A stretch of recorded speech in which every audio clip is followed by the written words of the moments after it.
Hello and welcome to Popcorn Dreams Gut Reactions. If you are looking for a quick spoiler-free review, then you have come to the right place. And today we are watching Time Bandits. It's a tremendous adventure story. We like it, and we're pretty sure you will.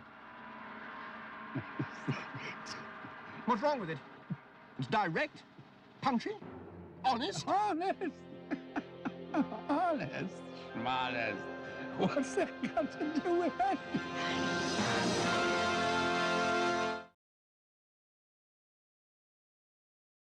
It was directed by Terry Gilliam and written by Terry Gilliam and Michael Palin.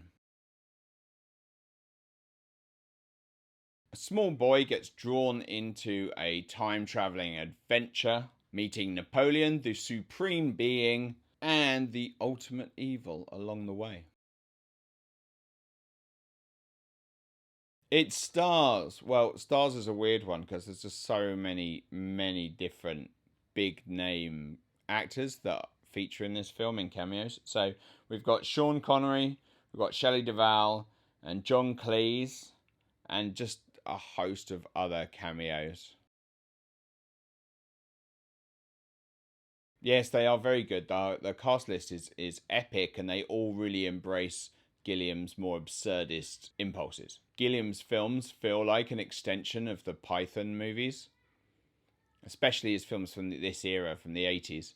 And they star quite a lot of the Pythons as well. If you liked the Python movies and you kind of like fantasy films, then you're good to go here. You'll be fine. The performances are much like in the Python movies. They just have a wider array of cast to draw from. Well, you can see that the budget was limited, but everything that needs to look good does look good. You can see the artistry on display. The script plays like a series of small vignettes rather than one cohesive plot, but it moves quickly from one piece to another, fast enough that you never really lose interest. And also it has the kind of overarching storyline that is interesting in its kind of absurdity as well. It's more like a stream of consciousness rather than a proper story. The characters Kevin and Randall and their interaction is kind of what holds the film together mostly. And they're both likable enough, even though Randall is kind of like having this plan to become this sort of international time thief. But yeah, they're likable enough that we'll stick with them and that we're interested to see where the story goes. Like most of Gilliam's films, especially the films from the 80s, really it's that unbridled creativity that sells it. He's a lot more interested in the artistry and metaphor that he's conveying rather than a succinct, cohesive plot. Quite a lot of his films I've had to watch a couple of times before I truly love them.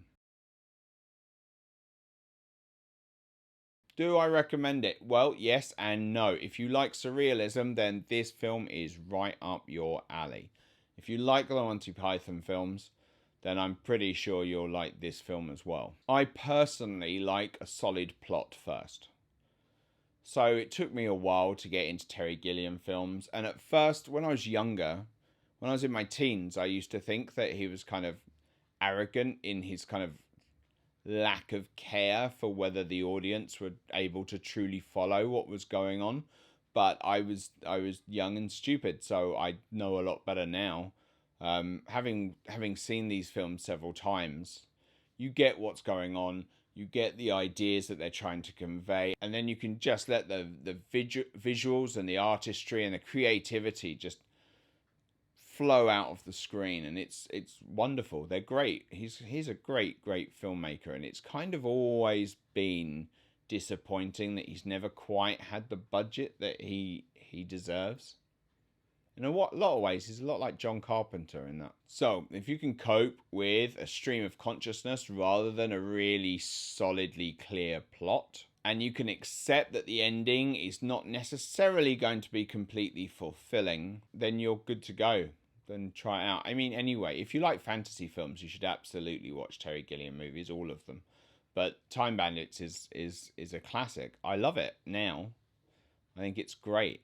and I'll rewatch it often. There's always new things to find, and that's one of the great things about it. I think Terry Gilliam films generally do worse at the cinema and better on home video. And I think that's because every time you watch it, you get rewarded with more little touches, little moments in the script, little visual cues in the background, little things that are going on that are just always great.